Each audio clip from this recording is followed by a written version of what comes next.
ஜெபம் செய்யலாம். பரிசுத்தமுள்ள பிதாவே, உம்மை நன்றியோடு துதிக்கிறோம், ஸ்தோத்திரிக்கிறோம்.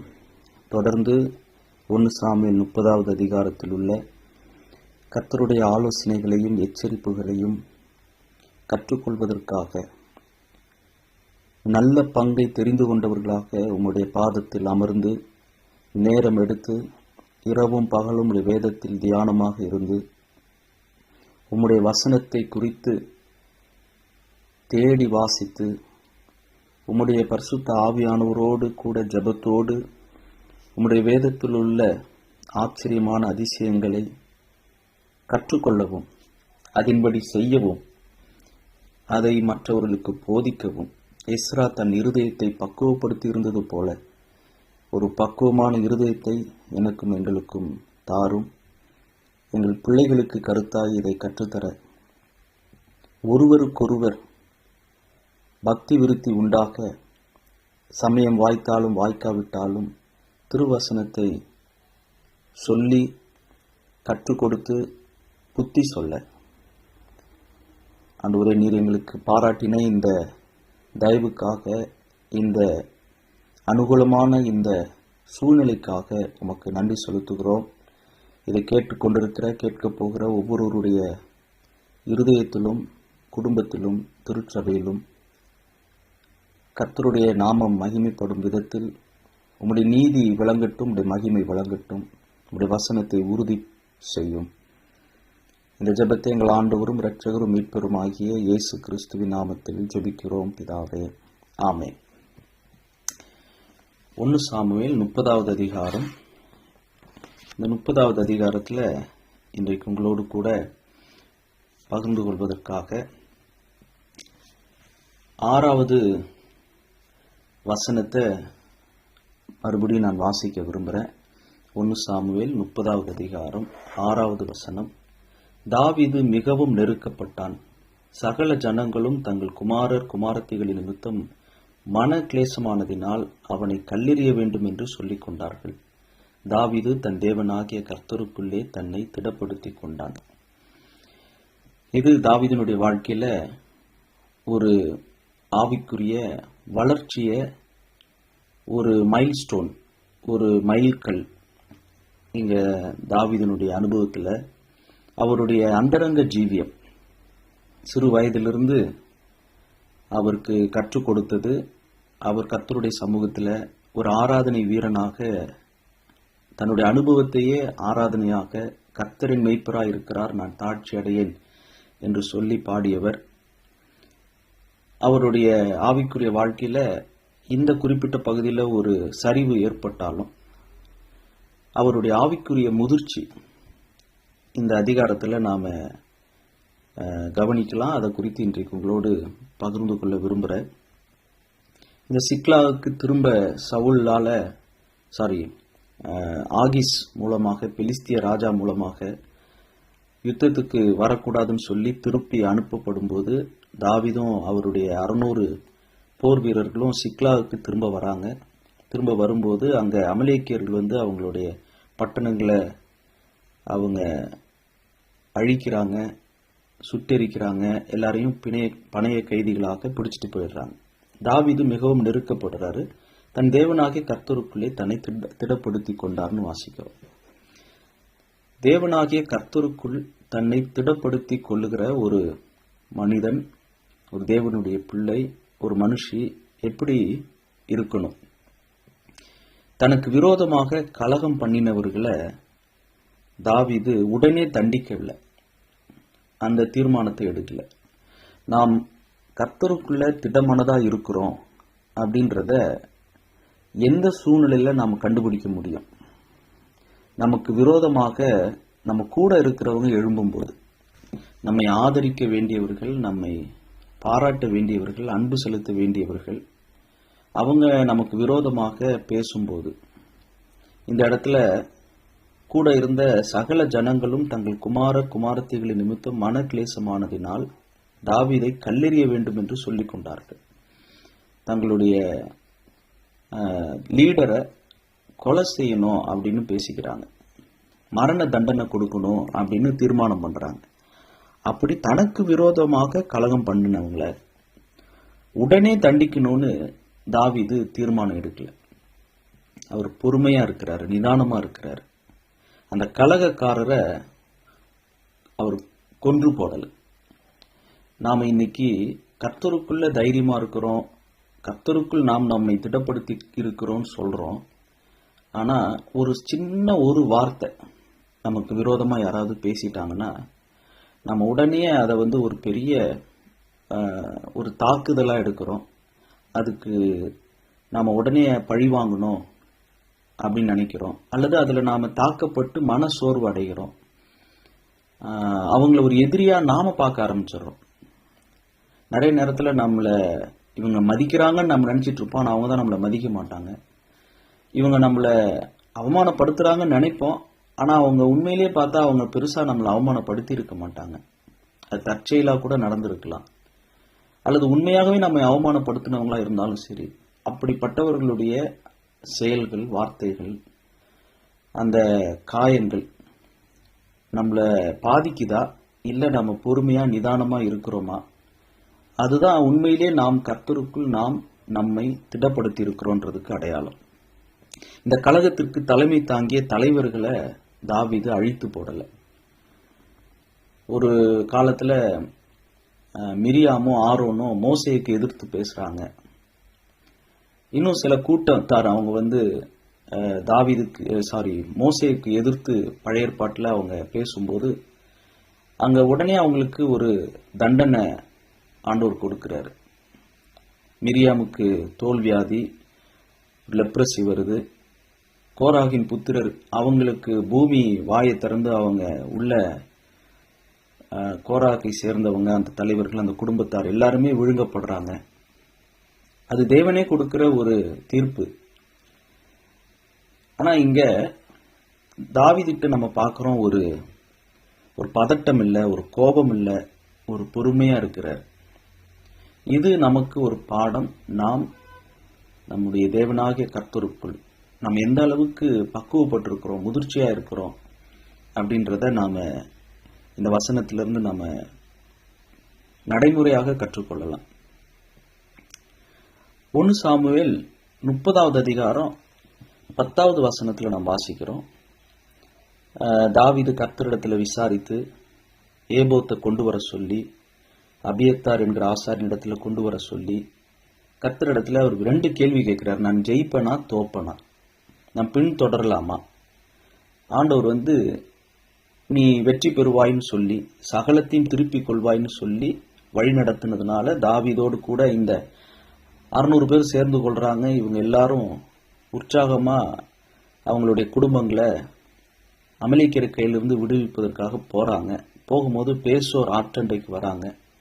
அங்க 10வது வசனம், தாவீதோ 400 பேரோடு கூட தொடர்ந்து போறார். ஏன்னா அந்த ஆற்றை கடக்க முடியாதபடிக்கு சில பேர் நின்று போனாங்க. 200 பேர் விடாய்த்து போனபடியினால் பேசோர் ஆற்றை கடக்க மாட்டாமல் நின்று போனார்கள். இது நம்முடைய ஆவிக்குரிய பிரயாணம், ஆவிக்குரிய பயணத்தை இந்த வசனத்தோடு ஒப்பிட்டு பார்க்கலாம். இந்த 600 பேர்ல 200 பேர் நின்னுறாங்க. 400 பேரோடு தாவீது முன்னேறி செல்றார். இந்த 600 பேரும் தான் யுத்த வீரர்களோடு, பெலிஸ்திய யுத்த வீரர்களோடு இருந்து 3 நாள் பயணம் பண்ணி சிக்லாவுக்கு வந்தாங்க. 1 சாமுவேல் 30:1 வாசிக்கிறோம். தாவீதும் அவன் மனுஷரும் 3ஆம் நாளிலே சிக்லாவுக்கு சேர்ந்தார்கள். அப்ப ஒரு நாளைக்கு 40 கிலோமீட்டர் நடந்து 120 கிலோமீட்டர் நடந்து வந்திருக்கிறாங்க. இங்க பார்த்து அவங்க மன ரீதியாகவும் தாக்கப்பட்டு அவங்களுக்கு பலனில்லாமல் போக மட்டும், 4வது வசனம், தங்களில் பலனில்லாமல் போக மட்டும் சத்தமிட்டு அழுதார்கள். உடல் சோர்வு, மன சோர்வு, இதுல எல்லாமே இப்ப இவங்களுக்கு தாகம், நாக்கு வறண்டு போயிருக்கு. இந்த நிலையில 600ல 200 பேர் நின்னுறாங்க, 3ல் ஒரு பங்கு நின்னுறாங்க. இதை நாம இந்த 600 பேரை பிரெஞ்சுல பெர்சோனிஃபிகேஷன் சொல்லுவாங்க. அதாவது ஒரு கதை நடைமுறையில சொல்லணும்னா, இந்த 600 பேரையும் ஒரே நபராக நீங்க சித்தரித்து இமேஜின் பண்ணி பார்த்தீங்கன்னா, நம்முடைய ஆவிக்குரிய பயணத்துல எதிர்பார்த்த காரியம் எதிர்பார்த்த பிரகாரம் நடைபெறாமல் போகலாம். நம்ம போவோம், கர்த்தர் நம்மளை வழி நடத்தி இருக்கிறாரு, நம்ம கிட்ட சொன்னார். அப்படி சொல்லும் போதும் கூட ஆண்டவர் எல்லாத்தையும் சொல்லல. குறிப்பா நீங்க பேசோர் ஆற்றண்டைக்கு போவீங்க, அங்க 200 பேர் தாகமா இருந்து உங்க கூட வரமாட்டாங்க அப்படின்னு தாவீது கிட்ட கர்த்தர் சொல்லல. ரெண்டாவது, நீங்க போகும்போது வழியில உங்களுக்கு நான் ஏற்கனவே ஆயத்தப்படுத்தி வச்சிருக்கிறேன். ஒரு எகிப்திய வாலிபன் 3 நாள் வியாதிப்பட்டு பசியோடு தாகத்தோடு குற்றுயிரா வழியில கிடப்பான். அவனை கரெக்டா நீங்க பாப்பீங்க. அந்த எகிப்திய வாலிபன் தான் உங்களுக்கு வழி காட்டுவான். அதனால அந்த எகிப்திய வாலிபனை கொன்று போடாம அவனுக்கு தேவையான தண்ணீர், உணவு அதெல்லாம் கொடுங்க அப்படின்னு ஆண்டவர் தாவீது கிட்ட எல்லாம் சொல்லல. வழியில ஒரு எகிப்திய வாலிபன் ஒரு அமலேக்கியனுடைய அடிமையை பாப்பீங்கன்னு சொல்லல. போற வழியில உங்களுக்கு பேசோர் ஆற்று வரும், அந்த ஆற்றுல 200 பேர் அங்க தாகத்தோடு நின்றுடுவாங்கன்னு சொல்லல. பின்தொடரலாமான்னு கேட்கும்போது பின்தொடர்னாரு. நான் ஜெயிப்பனா தோப்பனான்னு கேட்கும்போது நீ சகலத்தையும் திருப்பிக் கொள்வாய் அப்படின்னு சொல்றாரு. அவ்வளவுதான் சொன்னார். ஆனா 3ல் 1 பங்கு அங்க ஒரு குறைவு ஏற்படுது. எதிர்பார்த்த காரியம் எதிர்பார்த்த பிரகாரம் நடக்கல. சோர்வு, ஏமாற்றம் வருது. 3ல் 1 பங்கு அங்க ஒரு குறைவு ஏற்படுது. சரீரத்துல வயதுக்கேற்ற ஒரு பலன் சில நேரத்தில் நமக்கு இருக்கிறது இல்லை. சில நேரத்தில் வயசுக்கேற்ற பலவீனமும் நமக்குள்ள நம்ம உடல்ல காணப்படுது. சில நேரத்தில் சில பேருக்கு பார்த்தீங்கன்னா அவங்களுடைய வயதுக்கேற்ற பலனும் இல்லை. என்ன ஆளை பார்த்தா 40 வயசு, 50 வயசு, 60 வயசுன்றாங்க. ஆனா அது வயசுக்கேற்ற முதிர்ச்சி இல்லை.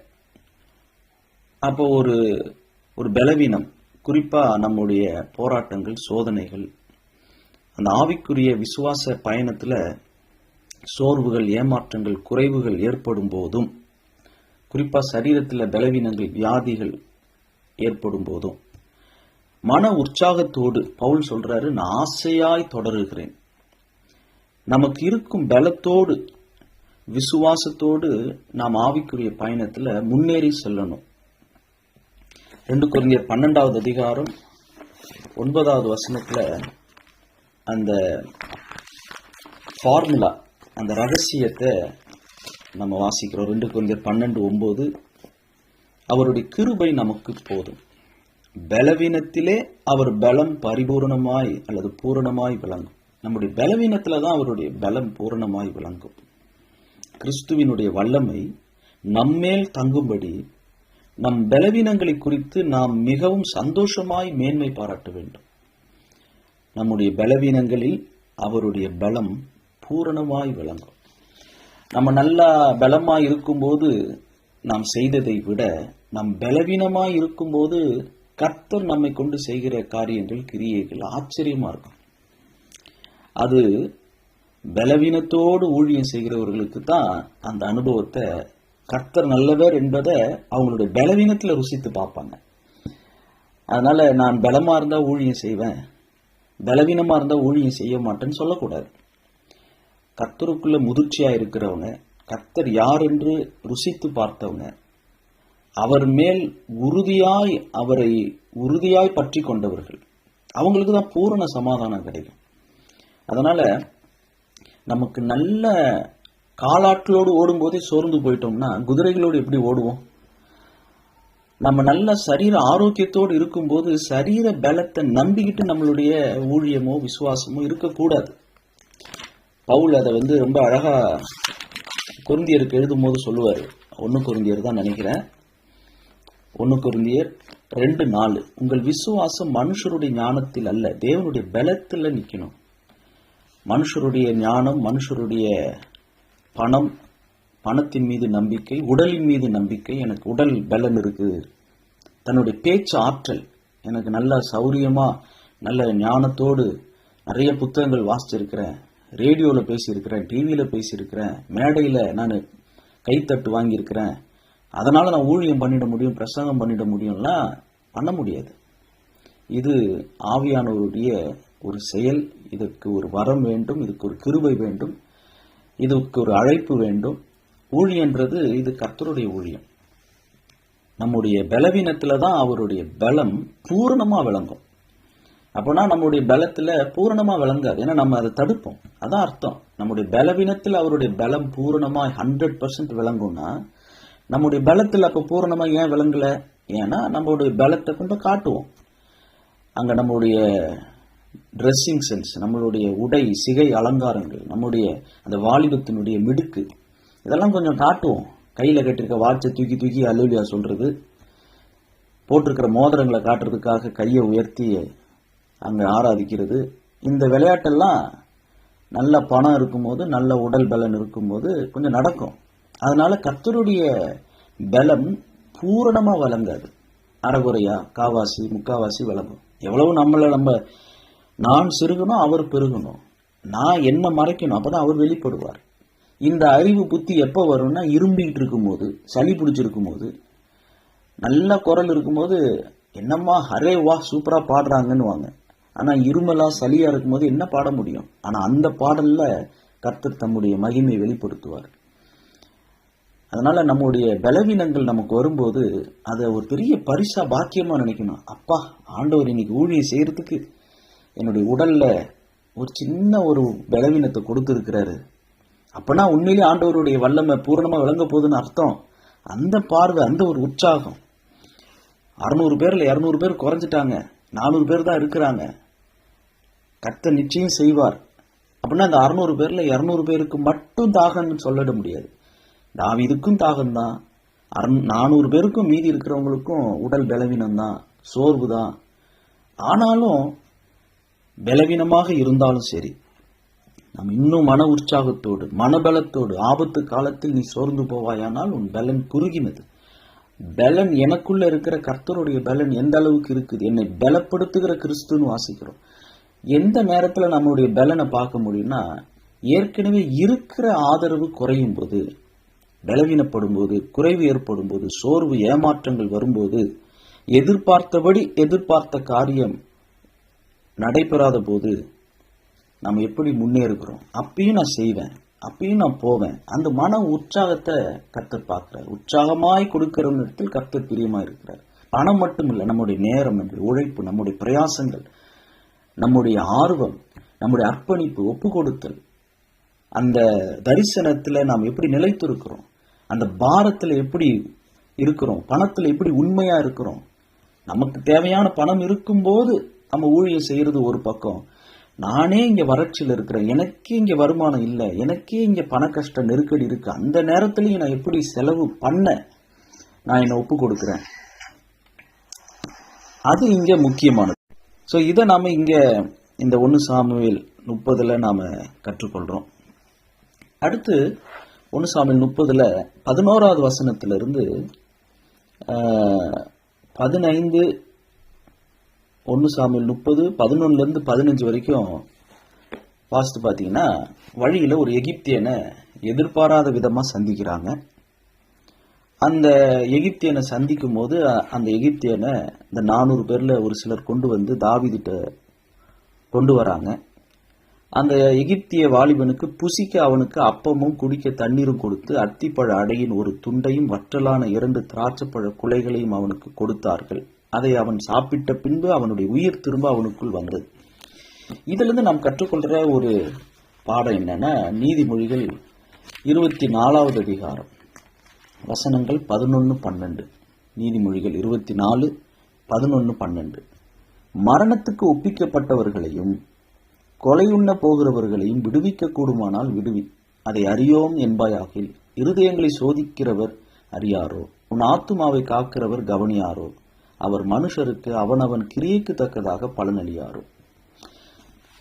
இங்க அந்த நாங்களே குடும்பத்தை பறி கொடுத்துட்டு இருக்கிறோம். இந்த நேரத்துல இங்க ஒரு மனுஷன் குற்றுயிரா கிடக்கிறாரு. அந்த மனுஷனை முதல்ல எகிப்தியனா யாருன்னே இவங்களுக்கு தெரியாது. அந்த எகிப்திய வாலிபன், அந்த வாலிபன் வாயை திறந்து சொன்னான், நான் ஒரு அமலேக்கியனுடைய வேலைக்காரன், எகிப்து தேசத்து பிள்ளையாண்டான் அப்படின்னு அவனா சொன்னான். அவன் யாருன்னே தெரியாது, அவனுடைய விவரங்கள் தெரியாது. நாங்களே இங்க அவதியோடு பறி கொடுத்த நிலையில உடல் பலவீனத்தோடு மன சோர்வோடு, ஏற்கனவே இங்க கூட வர வேண்டிய 200 பேர் வரல, ஆள் பலம் குறைஞ்சிருக்கு, குறைவு ஏற்பட்டிருக்கு, மன சோர்வு இருக்கு, நாங்களே போயிட்டு இருக்கிறோம். இந்த நேரத்துல இவனுக்கு எதுக்கு நாங்க தண்ணி கொடுக்கணும், இவனுக்கு எதுக்கு நாங்க ஆகாரம் கொடுக்கணும், இவன் உயிருக்காக ஏன் நாங்க கரிசனைப்படணும் அப்படின்னு நினைக்கல. இத அனுபவத்தோடு கூட தன்னுடைய மகன் சாலமோனுக்கு தாவீது சொல்லி கொடுத்ததுனாலதான் நீதிமொழிகள்ல தாவீது எழுதுறாரு, மரணத்துக்கு ஒப்பிக்கப்பட்டவர்களையும் கொலை உண்ண போகிறவர்களையும் விடுவிக்க கூடுமானால் விடுவி, அதை அறியோம் என்பாயாகில். இருதயங்களை சோதிக்கிறவர் அறியாரோ, உன் ஆத்துமாவை காக்கிறவர் கவனியாரோ, அவர் மனுஷனுக்கு அவனவன் கிரியைக்கு தக்கதாக பலனளியாரு. இங்க நடுவுல தாவீதனுடைய 400 பேருக்கு முதல்ல பேசோர் ஆற்ற அவங்க சந்திக்கிறாங்க. அது ஒரு தடை, அவங்களுடைய ஆவிக்குரிய பயணம்னு நம்ம எடுத்துக்கிட்டோம்னா அதுல ஒரு தடை ஏற்படுது. அதுல ஆள் பலம் எண்ணிக்கை குறையுது. அடுத்து நாமே தேவையோடு இருக்கும்போது நம்மகிட்டையும் ஒண்ணு இல்லை, ஆனா இருக்கிறதுல ஒரே ஒரு நபருக்கு, ஒரு ஏழைக்கு நாம் காட்டுகிற அந்த இரக்கம் உள்ளவர்கள் பாக்கியவான்கள், அவர்கள் இரக்கம் பெறுவார்கள். ஒரு சின்ன ஒரு மிருக ஜீவன்களுக்கு நாம் காண்பிக்கிற அந்த இரக்கம், நீதிமான் தன் மிருக ஜீவன்கள் மேல இரக்கமா இருக்கிறான். அது மிருகம் தானே, அது நாய் தானே, பூனை தானே அப்படின்னு ஒரு மிருகத்துக்கிட்ட கூட ஒரு இரக்கத்தை காண்பிக்காம எவ்வளவோ பேர் இருக்கிறாங்க. சில நேரத்துல கார் வேகமா ஓட்டிட்டு போகும்போது நடுவுல ஏதாவது சின்ன மிருகங்கள் இதா இருந்தா அதை அடிச்சு போட்டு போயிடுவாங்க. அதை இறக்க குணமா இருக்க மாட்டாங்க, அவங்களுடைய வேலையை தான் பார்த்துட்டு இருப்பாங்க. இதுல கத்துக்கிறது என்னன்னா, நாம எவ்வளவு அவசரமா துரிதமா எவ்வளவோ அவதியோடு நம்ம இருந்தாலும் நடுவுல நாம கவனிக்காம சில பேரை நாம போயிடுறோம். சில பேர் அவங்க விதவையா இருப்பாங்க, அவங்க கணவனை இழந்திருப்பாங்க, மனைவியை இழந்திருப்பாங்க, அல்லது அவங்க வீட்டில் ஒரு துக்கம் ஏற்பட்டிருக்கும், அல்லது அங்க ஒரு ஒரு ஒரு சரீர பலவீனத்தோடு பிள்ளைகளை இழந்துட்டு சில கணவன் அப்பா அம்மா உட்காந்துருப்பாங்க. அவங்களுக்கெல்லாம் நான் நேரம் கொடுக்க மாட்டேங்க, நான் தரிசனம், மிஷினரி, ஊழியம், சபை, பிரசங்கம், ஜபம், ஆவிக்குரிய வரங்கள் நிரப்பப்படணும், இதையே பேசிக்கிட்டு ஒரு மனசுல வேதனையோடு இருக்கிறவங்களுக்கு உட்கார்ந்து நேரம் கொடுத்து அவங்க கிட்ட அவங்க கஷ்டங்களை காது கொடுத்து கேட்கறதுக்கு கூட இன்னைக்கு ஊழியர்கள்னு சொல்லிக்கிறவங்களுக்கு நேரம் இல்லை. ஆண்டவர் அதை பார்க்கிறாரு. தாவீதனுடைய அந்த இரக்க குணம் அவனுடைய கிரியைக்கு தக்கதாக அவனுக்கு பலன் அளிப்பார் அப்படின்னு இவர் அனுபவத்திலிருந்து சொல்லி கொடுத்தது தான் சாலமோன் எழுதியிருக்கிறார். அவர் வீட்டில் தாவீது எப்படி சாலமோன்ட்ட பேசினார்ன்றதை நீதிமொழிகளை பார்க்க முடியும். என் மகனே, என் மகனே, என் மகனே, இதே தான் சாலமோன் நீதிமொழிகளை எழுதுவார். ஏன்னா வீட்டில் தாவீது அவர் பையன்கிட்ட மகனே மகனேன்னு கூப்பிட்டு சொன்னாரான்னு தெரியல, அதே பாணியில் அவர் எழுதுறாரு. அடுத்து இந்த 1 சாமுவேல் 30வது அதிகாரத்துல முதல்ல நம்ம வாசித்தோம், கர்த்தருக்குள்ள தன்னை திடப்படுத்திக் கொள்ளுகிறவன் எப்படி இருப்பான். உம்முன்னு அப்படியே ஸ்தோத்திரம் ஸ்தோத்திரம் ஸ்தோத்திரம் ஸ்தோத்திரம் சொல்லிட்டு இருக்கிறது மட்டும் இல்லை, யாருக்கும் உடனே அவங்கள கண்டிக்காம அவங்கள அழிச்சிடணும், அவங்களுக்கு நியாயம் செய்யணும், அவங்கள பழி வாங்கணும்னு அந்த எண்ணம் இல்லாம நிதானம், பொறுமை, கோபப்படாம இருக்கிறது, அதுதான் ஒரு தலைமை பண்பு, கர்த்தருக்குள் திடமா இருக்கிறவனுடைய ஒரு குணாதிசயம். அடுத்து பலவீனம் ஏற்படும் போது, சோர்வு ஏற்படும் போது, குறைவு ஏற்படும் போதும் மன உற்சாகமா நான் எதற்காக பிடிக்கப்பட்டனோ அதை நோக்கி ஆசையா நான் தொடரணும். அடுத்து நாம ஊழியம் ஊழியம் ஊழியம் ஓடிட்டு இருக்கும்போது நடுவுல ஒருத்தவன் பசியோடு குற்றுயிரா கிடக்கும் போது அவன் எக்கேடு கெட்டேன்னு போனா எனக்கு என்ன, அவனத்தோட போய் என்னோட ஊழியம் வேலை தடைப்பட்டுடும் இல்லாம கொஞ்சம் இரக்கம் காட்டணும். அடுத்து 1 சாமுவேல் 30வது அதிகாரத்துல இங்க இந்த 400 பேரும் போறாங்க. இந்த எகிப்திய வாலிபன் உதவியோடு கூட அந்த அமலேக்கியர்களுடைய அந்த கூடாரம், அவங்களுடைய கேம்ப் அடிச்சிருக்கிற இடத்த கண்டுபிடிக்கிறாங்க. அமலேக்கியர்கள்னாலே அவங்க மாம்சத்துக்குரியவர்கள், மாம்சத்தை பிரதிபலிக்கிறாங்க. இந்த அமலேக்கியன் இந்த எகிப்திய வாலிபனை அடிமையா வச்சிருந்தான். ஆனா அமலேக்கியனுக்கு என்னன்னா கேரிங் மனசு கிடையாது, ஒரு பட்சமா கவனிக்கணும் அப்படி கிடையாது. அமலேக்கியன் என்ன பண்றான்னா இந்த எகிப்திய வாலிபனை அப்படியே கைவிட்டுறான். மாம்சம் என்னைக்கும் நம்மளை பராமரிக்காது, மாம்சம் என்னைக்கும் நாம நல்லா இருக்குன்னு நினைக்காது. மாம்சமான பார்வை இருக்கிறவங்க நல்லா இருக்கிறதையும் கூட வச்சிருப்பாங்க, மாம்ச பார்வை இருக்கிறவங்க நல்லா இல்லைன்னா கைட்டி விட்டு போயிட்டே இருப்பாங்க. இது அமலேக்கிய புத்தி, எப்படி இது எகிப்திய வாலிபனை கைட்டி விட்டு போன மாதிரி. அடுத்து மாம்ச புத்தி இருக்கிறவங்க எப்போது எப்படி இருப்பாங்க, 16வது வசனம், அமலேக்கியர்கள் என்ன பண்றாங்க, புசித்து குடித்து ஆடி பாடி கொண்டிருந்தார்கள்.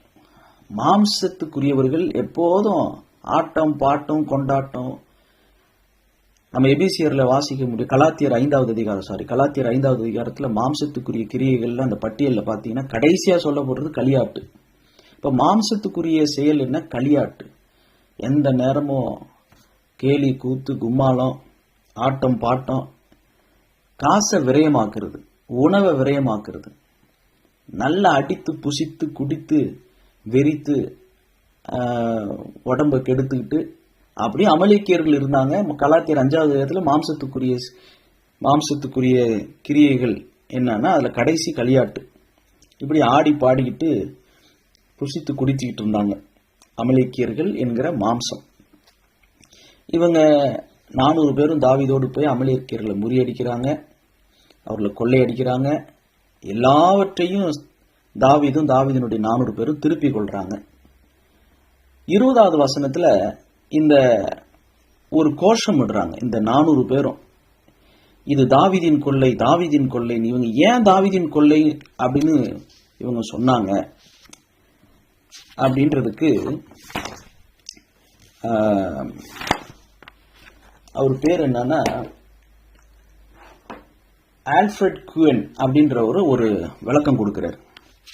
அது எனக்கு அந்த புஸ்தகத்தில் வாசிச்சது எனக்கு ரொம்ப ஆச்சரியமா இருந்தது. எதுக்காக இவங்க தாவீதின் கொள்ளைன்னு இந்த 400 பேரும் சத்தமா சொன்னாங்க அப்படின்னா, 20வது வசனத்துல வாசிக்கணும், எல்லா ஆடு மாடுகளையும் தாவீது பிடித்து கொண்டான், அவைகளை தங்கள் மிருக ஜீவன்களுக்கு முன்னாலே ஓட்டி இது தாவீதின் கொள்ளை என்றார்கள். 21 விடாய்த்து போனதினாலே தாவீதுக்கு பின் செல்லாமல் பேசோர் ஆற்றண்டையிலே தங்கியிருந்த 200 பேரிடத்துக்கு தாவீது வருகிற போது இவர்கள் தாவீதுக்கும் அவனோடு இந்த ஜனத்திற்கும் எதிர்கொண்டு வந்தார்கள். தாவீது அந்த ஜனத்தினிடத்தில் சேர்ந்து அவர்கள் சுக செய்தியை விசாரித்தான். தாகமா இருந்தீங்களே, எப்படி இருக்கிறீங்க அப்படின்னு அங்க போய் விசாரிக்கிறாரு. இவங்க கோஷம் இடுறாங்க, இது தாவீதின் கொள்ளை, தாவீதின் கொள்ளை. அப்படின்னா என்ன சொல்ல வராங்களாம்? Que signifie cette parole? Voilà le butin de David. அவர் பிரெஞ்சுல எழுதியிருக்கிறாரு, voilà le butin de David. இது தாவீதின் கொள்ளை, தாவீதின் கொள்ளைன்னு ஏன் கத்துனாங்கன்னா, probablement ces 200 venaient en ce moment tout joyeux au devant de David et ce cri malveillant est à leur adresse. அப்படின்னா என்னன்னா, இந்த 200 பேர் தூரத்துல வராங்க, இந்த 400 பேரும் முதல்ல தாவீதின் கொள்ளை தாவீதின் கொள்ளைன்னு பாடினதுக்கும் இந்த 200 பேரை பார்த்ததுக்கு அப்புறம் தாவீதின் கொள்ளை தாவீதின் கொள்ளைன்னு கத்துனதுக்கும் வித்தியாசம் என்னன்னா, இது உங்களுக்கு இல்ல, இது தாவீதின் கொள்ளை, அதாவது தாவீதோடு போன 400 பேராகி எங்களுடைய கொள்ளை, இது எங்களுடைய பங்கு, இது உங்களுடையதல்ல அப்படின்னு சொல்லாம சொல்ற ஒரு புகழ்பாட்டு. தாவீதை உயர்த்துற மாதிரி உயர்த்தி இந்த 200 பேரை அவுத்து விட்டு அவங்கள பிரித்து பாடுற ஒரு புகழ்பாட்டு அப்படின்னு ஆல்ஃபிரட் குவென் அவருடைய விரிவு உரையில கமெண்ட்ரியில அவர் இந்த வசனத்துக்கு ஒரு வித்தியாசமான ஒரு விளக்கம் கொடுக்கிறார். இவங்க யாருன்னு கேட்டா 22வது வசனம், அப்பொழுது தாவீதோடே நடந்து வந்த மனுஷரில் பொல்லாதவர்களும் பேலியாளின் மக்களுமான எல்லாரும்.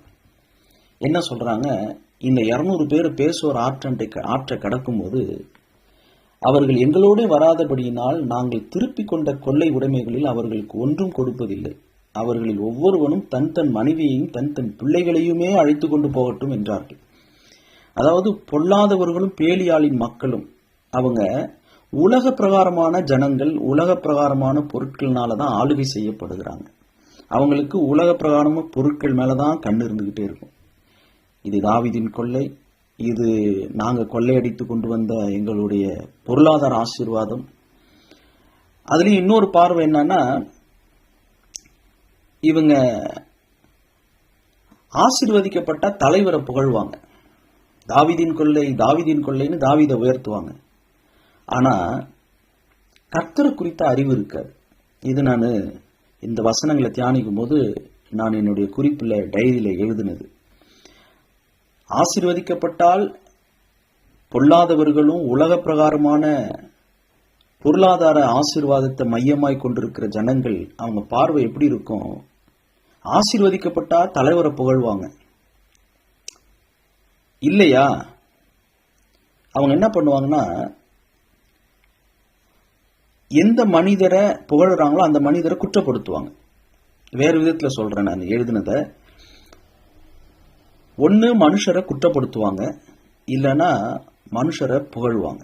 இதுதான் பொல்லாத மனுஷர்களுடைய எண்ணம். நல்லா யோசிச்சு பாருங்க, நம்முடைய கிறிஸ்தவத்துல நம்மள எத்தனை பேர் ஒன்று ஊழியர்களை ஆஹா ஓஹோன்னு அவங்கள புகழுறது, ஊழியர்களையே புகழுறது, மனித வணக்கம்.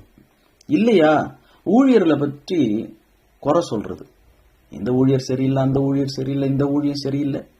இந்த ரெண்டு தான் திரும்ப திரும்ப மாறி மாறி நமக்குள்ள பல பேர் பேசிக்கிட்டு இருக்கிறோம்.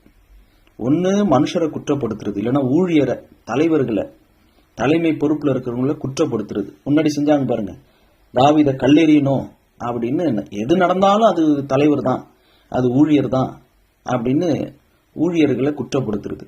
இல்லைன்னா மனுஷர்களை புகழுறது, ஊழியர்களை புகழுறது. ஆஹா இது இந்த ஆசீர்வாதம், இவர் ஜெபிச்சுதாங்க எனக்கு வியாதி சுகமானுச்சு, கர்த்தர் கேட்டு சுகமாக்குனாருன்றதை விட்டுடுவாங்க, இவருக்கு ஜெபிச்சுதாங்க நடந்தது அப்படின்னு அவரை கடவுளாக்கிடுவாங்க. இது தாவீதோடு இருந்த 400 பேர்ல சில மனுஷர்கள் எப்படி இருந்தாங்கன்னா, பொல்லாதவர்களும் பேலியாளின் மக்களுமா இருந்தாங்க. அவங்க இன்னொன்னு சொல்லுவாங்க, ஊழியம் செய்தவங்களுக்கு தான் பொருளாதார ஆசீர்வாதம், ஊழியத்துல கூட பாடுபடாதவங்களுக்கு எல்லாம் குடும்ப ஆசீர்வாதம் கொடுக்கலாமே ஒழிய பொருளாதார ஆசீர்வாதம் கொடுக்க கூடாதுன்னு. இவங்க யாரு? பேலியாளின் மக்கள், பொல்லாதவர்கள். ஊழியம் செய்தவர்களுக்கு தான் பொருளாதார ஆசீர்வாதங்க. காணிக்கையில கை வைக்க விட மாட்டாங்க. சாப்பாடு எடுத்துக்கங்க தம்பின்னுவாங்க. நிறைய ஊழியக்காரங்க, நம்ம சாப்பாடு வேணா எடுத்துங்க தம்பி, என் பைக் வேணா எடுத்துட்டு போயிட்டு வாங்க தம்பி, கார் வேணா ஓட்டிட்டு போங்க தம்பி, வீட்டு சாவியை கூட தரேன், வீட்டில் வந்து தங்கிக்கன்னுவாங்க. ஆனா என் கண்ணால நான் பார்த்தேன், அந்த ஊழியக்காரர் இறந்துட்டார். அவர் பேரு தேவ பிச்சை. நல்லா ஞாபகம் இருக்கு, அவர் பேரை மறக்க முடியல, தேவ பிச்சை. ஏன்னா அவங்க அம்மாவுக்கு ரொம்ப வருஷம் கழிச்சு பிறந்தாராம். அவங்க அம்மாவையும் நான் போய் பார்த்தேன். தூத்துக்குடி பக்கத்துல ஒரு கிராமத்துல ஏஜி சர்ச் பாஸ்டரா இருந்தார். அவர் வந்து பிரான்ஸ்க்கு வந்திருந்தார். அப்ப எனக்கு கல்யாணம் ஆகல, எனக்கு கல்யாணம் ஆகி 14 வருஷம் ஆகுது. அதுக்கு முன்ன நடந்த சம்பவம் இது. அப்ப அவர் பிரான்ஸ்க்கு இங்க வந்திருக்கும் போது வெள்ளை சஃபாரி ட்ரெஸ்ல தான் இருந்தார். அவர் பேர் தேவ பிச்சை. அவருக்கு இங்க ஒரு பிரான்ஸ்ல ஒரு ஏஜி சர்ச்சில் அவர் தமிழ்ல செய்தி கொடுத்தாரு, நான் பிரெஞ்சில் டிரான்ஸ்லேட் பண்ணேன். என் வாழ்க்கையில நடந்த முதல் அனுபவம் அது. அவர் தமிழ்ல செய்தி கொடுக்குறாரு, நான் பிரெஞ்சில் டிரான்ஸ்லேட் பண்றேன். ஒரு 40 நிமிஷம் தான் அந்த செய்தி இருந்தது. அவருக்கு ஒரு காணிக்கை கொடுத்தாங்க, அந்த பிரெஞ்சு சர்ச்சில், ஏஜி சர்ச்சில் காணிக்கை கொடுத்தாங்க. அவர் என்ன பண்ணாருன்னா, அந்த காணிக்கை கவரை என் முன்னாடியே திறந்து அதுல பாதி காசை என் கையில கொடுத்தாரு. நான் சொன்னேன், எனக்கு வேண்டாம் பாஸ்டர் அப்படின்னு, எனக்கு வேண்டாம் அங்கிள் அப்படின்னு சொன்னேன். அவர் வந்து இல்ல நம்ம 2 பேரும் சேர்ந்து தான் ஊழியம் பண்ணோம், நீங்க இல்லைன்னா இந்த செய்தி அவங்களுக்கு போய் சேர்ந்து இருக்காது, அதனால இது உங்களுக்கும் இதுல சரி பங்கு இருக்குதுன்னு சொல்லி அந்த தேவ பிச்சைன்ற அங்கிள் கொடுத்தாரு. அதுக்கு அடுத்த வருஷமோ 2 வருஷம் கழிச்சோ நான் தூத்துக்குடிக்கு அவர் கிராமத்துக்கு போய் அவர் எனக்கு ஒரு ஏசி ரூம்ல தங்க வச்சு அவர் சர்ச்சில் எனக்கு செய்தி கொடுக்க எனக்கு வாய்ப்பும் கொடுத்தாரு. அவங்க அம்மாவை நான் பார்த்தேன். அவங்க அம்மாட்ட கேட்டேன், ஏன் இவருக்கு பேர் இப்படி தேவ பிச்சைன்னு வச்சிங்கன்னு கேட்டேன். இல்ல ரொம்ப வருஷம் கழிச்சு கடவுள் பிச்சையா இந்த குழந்தை எனக்கு கொடுத்தாரு அப்படின்னு சொல்லி அந்த பேர் வச்சேன்னு சொன்னாங்க. அவங்களும் இறந்துட்டாங்க, அப்புறம் அவரும் இறந்துட்டாரு. ஆனா அவர் செஞ்ச செயல் இப்ப எனக்கு ஞாபகம் வருது. அதாவது ஊழியம் செஞ்சவங்களுக்கு தான் பொருளாதார ஆசீர்வாதம், மற்றவங்களுக்குலாம் கிடையாதுன்னு சொல்லுவாங்க.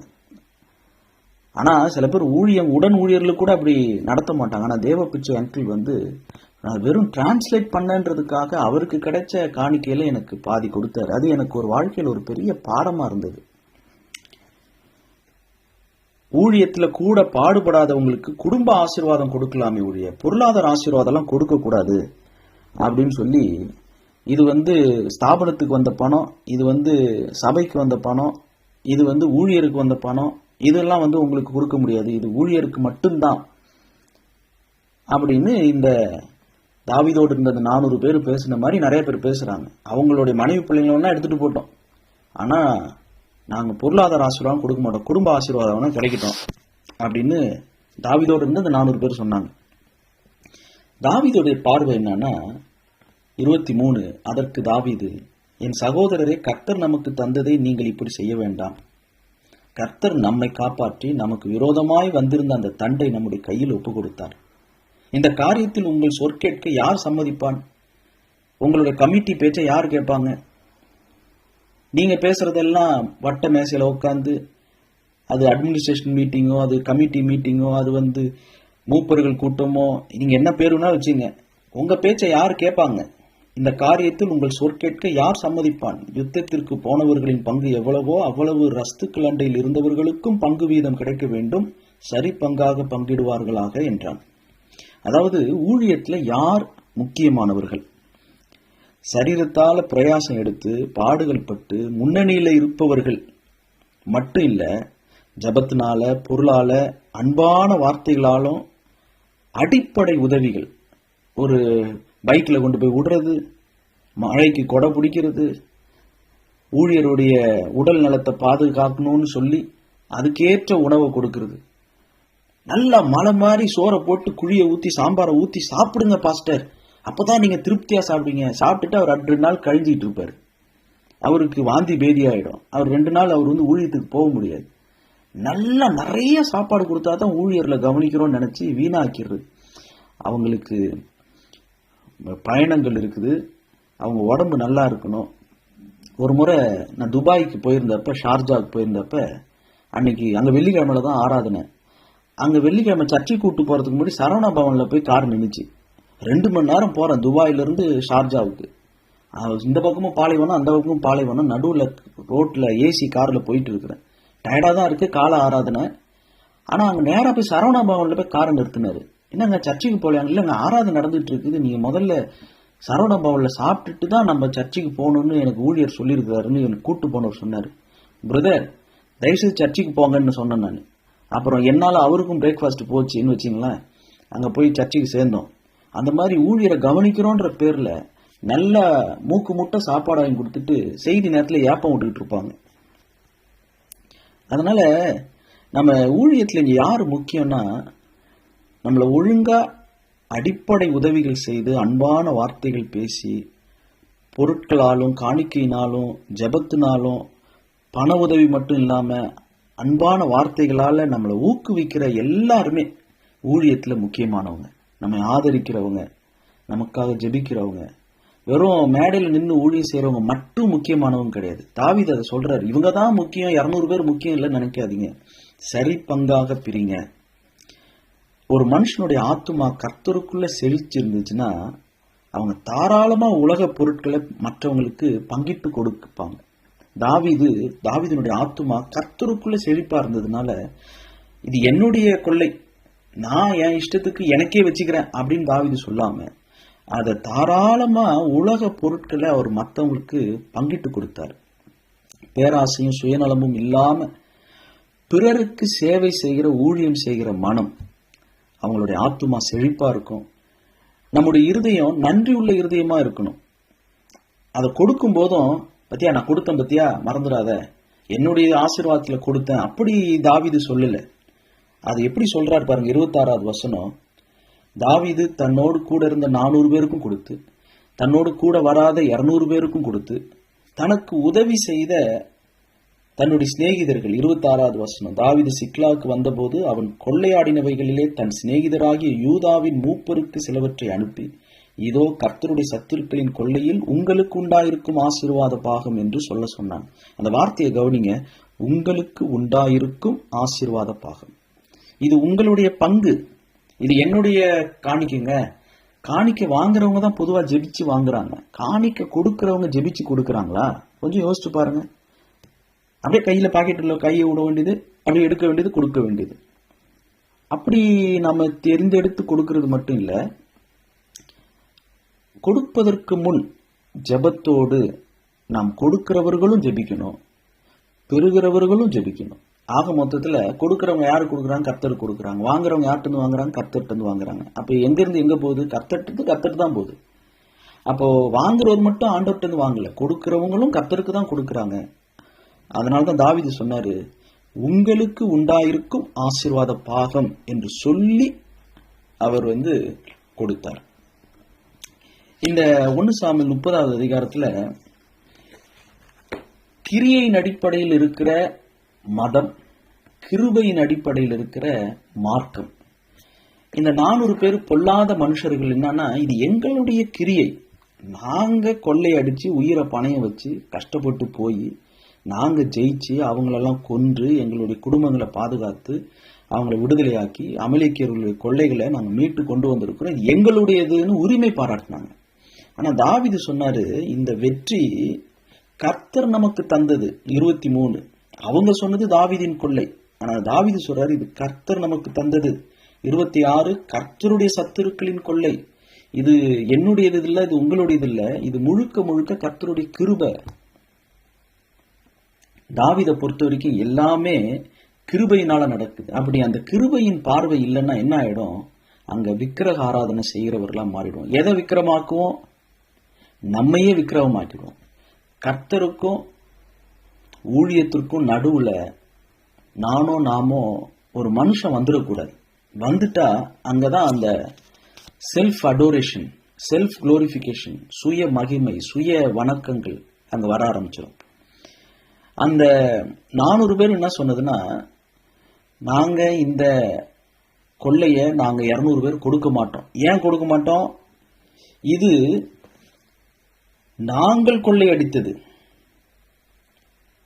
அவங்க எங்களோட வராதனால 22வது வசனத்துல சொல்றாங்க, நாங்கள் திருப்பிக் கொண்ட கொள்ளை உடைமைகளில் அவர்களுக்கு ஒன்றும் கொடுப்பதில்லை. அந்த வார்த்தையை கவனிங்க, நாங்கள் திருப்பிக் கொண்ட கொள்ளை அப்படின்னா இது எங்களுடைய ஊழியம், எங்களுடைய பிரயாசம் அப்படின்னு அந்த 400 பேரும் பேசினாங்க. ஆனா தாவீது என்ன சொல்றாருன்னா 23, சகோதரரே கர்த்தர் நமக்கு தந்தது, அவர்தான் ஆற்ற கடந்த 600 பேர்ல 200 பேர் விடாய்த்து போனாங்க. ஆனா நமக்கு சரீர பலவீனமா இருந்தாலும், மனம் பலவீனமா இருந்தாலும், சோர்வா இருந்தாலும், குறைவுபட்டாலும் நாம தெம்போடு போகிறதற்கு கர்த்தர் தான் கிருபை கொடுத்தாரு.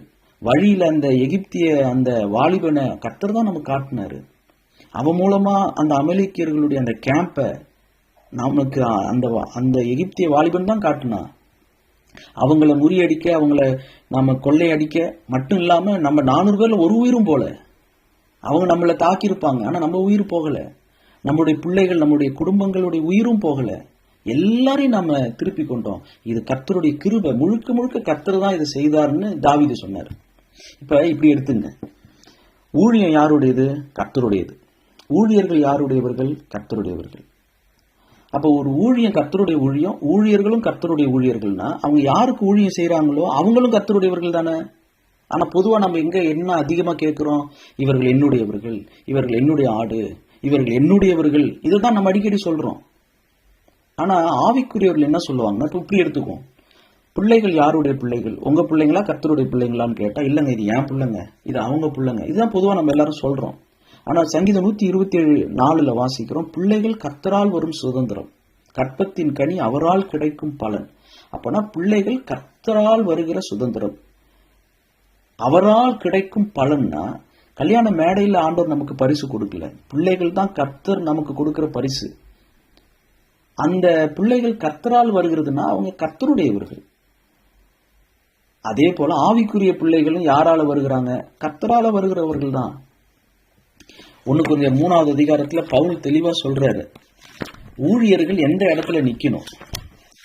இந்த 400 பேர் மாரி சொல்லக்கூடாது, இவங்க எங்களுடையவர்கள், நாங்க போய் கொள்ளையடிச்சுட்டு வந்த ஆத்துமாக்கள், பிசாசின் பிடியில் இருந்தவர்களை கொள்ளையடித்து நாங்க திருப்பி கொண்டு வந்த எங்களுடையவர்கள் அப்படின்னு 400 பேர் சொன்ன மாதிரி நிறைய ஊழியர்கள் சொல்றாங்க. ஆனா தாவீது மாதிரி சில பேர் சொல்றாங்க, இந்த ஊழியத்தினால வந்த இந்த ஆத்துமாக்கள் இது கர்த்தர் நமக்கு தந்தது, இது நம்முடையது இல்ல. 1 கொரிந்தியர் 3வது அதிகாரத்துல பவுலும் சொல்றாரு. அதே மாதிரி 21 1 கொரிந்தியர் 3:21 இப்படி இருக்க ஒருவனும் மனுஷரை குறித்து மேன்மை பாராட்டாதிருப்பானாக. இந்த ஊழியர்கள் தான் ஞானஸ்நானத்தை, அவர் தான் எனக்கு ஜெபிச்சு அற்புதம் பண்ணாரு அப்படின்னு ஒருவனை குறித்தும் ஒரு மனுஷனை குறித்தும் மேன்மை பாராட்டாதிருப்பானாக. எல்லாம் உங்களுடையது, பவுலாகிலும் அப்போலோவாகிலும் கேபாவாகிய பேதுருவாகிலும் உலகமாகிலும் ஜீவனாகிலும் மரணமாகிலும் நிகழ்காரியங்களாகிலும் வருங்காரியங்களாகிலும் எல்லாம் உங்களுடையது. பவுல் உங்களுடையவர், அப்போலோ உங்களுடையவன், பேதுரு உங்களுடையவர், அப்போஸ்தலர்கள், ஊழியர்கள், சபை மெய்ப்பர்கள், சுவிசேஷகர்கள், மிஷினரிகள், கர்த்தருடைய ஊழியர்கள் எல்லாரும் சபையை பார்த்து பவுல் சொல்றார், கொரிந்து சபையை பார்த்து, உங்களுடையவர்கள். ஊழியர்கள் யாருக்கு சொந்தம்? சபைக்கு சொந்தம். சபை ஊழியர்களுக்கு சொந்தம் அல்ல, ஊழியர்கள் தான் சபைக்கு சொந்தம். நீங்கள் கிறிஸ்துவினுடையவர்கள், கிறிஸ்து தேவனுடையவர். பிதாவுக்கு கிறிஸ்து சொந்தம், கிறிஸ்துவுக்கு சபை சொந்தம், சபைக்கு ஊழியர்கள், பாஸ்டர்ஸ் சொந்தம், மிஷினரிகள் சொந்தம், சுவிசேஷர்கள் சொந்தம். ஆனா இன்னைக்கு என்ன நடக்குது? பிதாவுக்கு கிறிஸ்து சொந்தம், கிறிஸ்துவுக்கு சொந்தமான சபையா நடுவுல உள்ள ஊழியர்கள் வந்துடுறாங்க. இவங்க என்னுடைய சபை, என்னுடைய ஆடுகள்னு இவங்க சொல்லிடுறாங்க. ஆனா கடைசியில தான் நிக்கணும் ஊழியர்கள். நடுவுல சபை இருக்கணும், பிற்பாடு கிறிஸ்து இருக்கணும், பிற்பாடு பிதா இருக்கணும். இதுதான் 1 கொரிந்தியர் 3 வாசிக்கிறோம். கொலோசியர் 1:16 வாசிக்கிறோம், சகலமும் அவரை கொண்டும் அவருக்கென்றும் சிருஷ்டிக்கப்பட்டது. 1 கொரிந்தியர் 4:7 அந்த வசனத்தை புரிந்து கொள்ளணும். உன்னை விசேஷித்தவன் ஆகும்படி செய்கிறவர் யார்? உனக்கு உண்டாயிருக்கிறவைகளில் நீ பெற்றுக்கொள்ளாதது யாது? நீ பெற்றுக்கொண்டவனானால் பெற்றுக்கொள்ளாதவன் போல் ஏன் மேன்மை பாராட்டுகிறாய்? அப்படின்னா என்ன அர்த்தம்னா, பிரெஞ்சில் அது இங்கிலீஷ்ல ரொம்ப அழகா இருக்கு. அதுவும் ஆம்பிளிஃபைட் பைபிள்ல தான் ரொம்ப அழகா எழுதியிருக்கு. In fact you received it from God, why do you boast as if you had not received but had gained it by your self? நீயே சம்பாதித்தது போல ஏன் மேன்மை பாராட்டுற? நீ பெற்றுக்கொண்டவனானால், கர்த்தரால பெற்றுக்கொண்டவனானால், இல்ல நான் கர்த்தராலெல்லாம் பெற்றுக்கொள்ளாதவன் போல ஏன் மேன்மை பாராட்டுகிறாய்? அப்படின்னா நான் கர்த்தராலெல்லாம் பெற்றுக்கொள்ளங்க.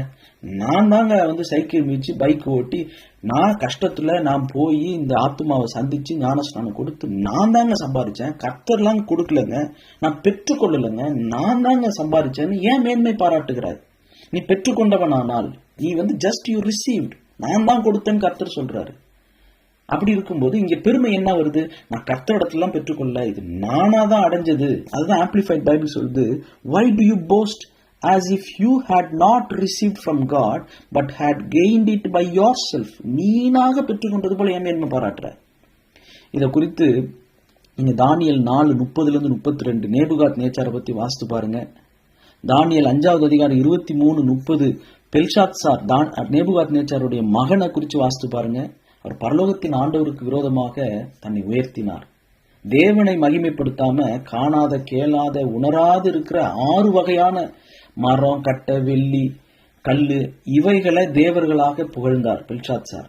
ஏரோது மக்கள் இன்னைக்கு நிறைய இடத்துல ஸ்டாண்டிங் ஓவேஷன் சொல்றாங்க. நிறைய விழாக்கள், அவார்டு இதெல்லாம் கொடுக்கும்போது ஏஞ்சிலிருந்து ஓவேஷன், ஸ்டாண்டிங் ஓவேஷன்றாங்க. அப்படி கொடுக்குற அந்த காட்சிகளை பார்க்கறதுனால நமக்குள்ள ஆட்டோமேட்டிக்கா அந்த சுய மகிமை, மனுஷர்கள் நம்மை புகழணும், நம்மை பாராட்டணும், எல்லாரும் ஏஞ்சி நின்று அப்படியே தலை வணங்கி கண்ணுல அப்படியே மியூசிக் போட்டு எல்லாம் சென்டிமெண்டலாகி, இவர்தான் இந்த ஊழியத்தினுடைய ஃபவுண்டர். அதுவும் இந்த ஆண்டு விழாக்கள் வந்துருச்சுன்னா நடக்கிற கொடுமை இருக்கு பாருங்க. யூகேக்கு போயிருந்தாங்க, ஒரு வாலிப பெண் என்கிட்ட சொன்னாங்க, நான் ஒரு நாட்டுக்கு, அந்த நாட்டு பேர் சொல்ல, அந்த நாட்டுக்கு போயிருந்தேன், அந்த சபையில நடந்த ஆண்டு விழாவில் நான் பார்த்தேன் அப்படின்னு அந்த வாலிப தங்கச்சி என்கிட்ட சொன்னாங்க. யூகேல ஒரு நாட்டுக்கு போயிருந்தேன், அங்க ஒரு ஆண்டு விழாவுக்கு போயிருந்தேன், அந்த சர்ச்சில் வசனமே பேசல. இந்த ஊழியர் வந்திருக்கிற முதல் வரிசையில உட்கார்ந்து இருக்கிற 20-30 ஊழியர்களும் அந்த சபையினுடைய போதகரை புகழ்றதும், அவர்தான் இவர்தான், அவர்தான் செஞ்சாரு, அவர் மனைவிதான் இவர்தான் சொல்லி அவங்களுக்கு நினைவு சின்னம் கொடுக்கறதும், அவார்டு கொடுக்கறதும் இதே நடந்துகிட்டு இருந்ததுன்னு அந்த வாலிப பெண் என்கிட்ட பகிர்ந்துகிட்டாங்க.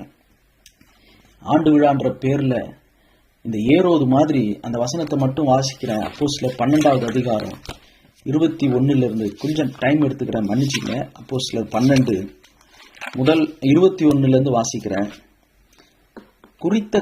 குறித்த நாளிலே ஏரோது ராஜவஸ்திரம் தரித்து கொண்டு சிங்காசனத்தின் மேல் உட்கார்ந்து அவர்களுக்கு பிரசங்கம் பண்ணினான். அப்பொழுது ஜனங்கள், இது மனுஷ சத்தம் அல்ல, இது தேவ சத்தம் என்று ஆர்ப்பரித்தார்கள். ஏரோது தேவனுக்கு மகிமை செலுத்தாதபடியினால் உடனே கர்த்தருடைய தூதன் அவனை அடித்தான், அவன் புழுபுழுத்து இறந்தான்.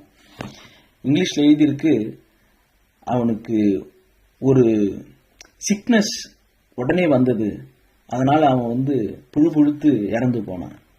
இன்னைக்கு நம்மள நிறைய பேர் இந்த வார்த்தை சொல்றாங்க, it's the voice of a God not of a man, இது மனுஷ சத்தமே இல்லைன்னு நம்மளை புகழும் போது அந்த மனித வணக்கத்தை நம்ம அக்செப்ட் பண்ணிட்டோம்னா, instead of giving the glory to God, நம்ம அழிஞ்சு போயிடுவோம்.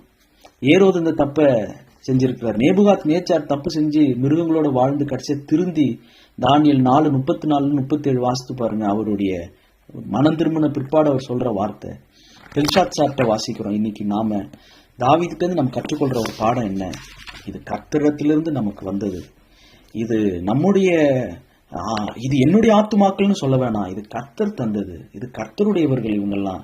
நாம வெறும் அப்பிரயோஜனமான ஊழியக்காரர், செய்ய வேண்டிய கடமையை மட்டும்தான் செஞ்சுட்டு போறோம் என்கிற அந்த தெளிவான பார்வையும் அந்த அறிவும் அந்த உணர்வும், கர்த்தருடைய மகிமையை தொடாமல் இருக்கிற அந்த உணர்வு தாவீதுனுக்கு கர்த்தர் அருளின கிருபை. அதை கர்த்தர் நமக்கு தர வேண்டும். ஜெபம் செய்யலாம்.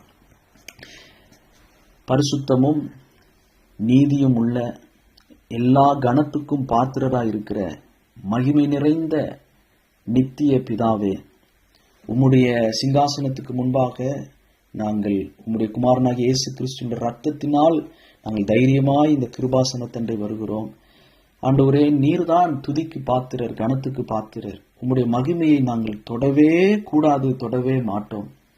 ஆண்டவரே, மனுஷர்கள் எங்களை புகழ்ந்து இது மனித சத்தம் அல்ல, இது தேவனுடைய சத்தம் என்று சொன்னாலும் கூட ஒரு நாளும் நாங்கள் அதை ஏற்றுக்கொள்ளாமல் ஏரோதை போல முட்டாள்தனமாக நடந்து கொண்டு புழுபுழுத்து செத்து போகாம கர்த்தரை உயர்த்துகிற கைகளாக இருதயமாக இருக்க, இவர்கள் நாங்கள் கொள்ளையாடின பொருள் என்று 400 பேர் சொன்ன மாதிரி இவங்கெல்லாம் எங்க ஆத்துமா, எங்க சர்ச்சி, ஏன் விசுவாசி, ஏன் ஆடுன்னு சொல்லாம அவங்க தெரியாம பேசுறாங்க.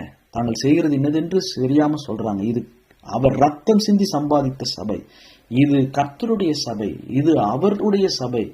நான் வெறும் ஒரு ஆடை வச்சு இன்னொரு ஆடுகள் ஆண்டவர் மேய்க்கிறாரு, பிரதான மேய்ப்பர் அவர்தான் என்று தாவீது சொன்னது போல இது கர்த்தர் நமக்கு தந்தது என்ற பார்வையை தாரும். இது எங்களுடைய கரத்தின் கிரியைகள் என்ற அந்த மத வெறி இல்லாமல் இது கிருபையின் மார்க்கம். இது கர்த்தர் கிருபையா கொடுத்தது. ரட்சிப்பு கர்த்தருடையது. எனக்கு கொடுத்த ரட்சிப்பே கர்த்தருடையதுன்னா அவங்களுக்கு கொடுத்த ரட்சிப்பும் கர்த்தருடையது தானே. இவர்கள் எல்லாரும் கர்த்தருடையவர்கள் என்கிற பார்வையை ஊழியர்களுக்கு தாரும். உம்முடைய பரிசுத்தவான்களுக்கு தாரும். நாங்கள் உம்மை மாத்திரம் உயர்த்துகிற அந்த இருதயத்தை தாரும். தாவீது கருளின கிருபைகளை எங்களுக்கும் தருவீராக.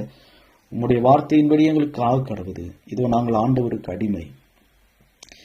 உம்முடைய வேலையை செய்ய இந்த நேரத்தில் பாராட்டின தயவுக்காக உமக்கு நன்றி செலுத்தி எங்கள் ஆண்டவரும் இரட்சகரும் மீட்பரும் ஆகிய இயேசு கிறிஸ்துவின் நாமத்தில் தாழ்மையோடு ஜெபிக்கிறோம் பிதாவே. ஆமென். ஆமென்.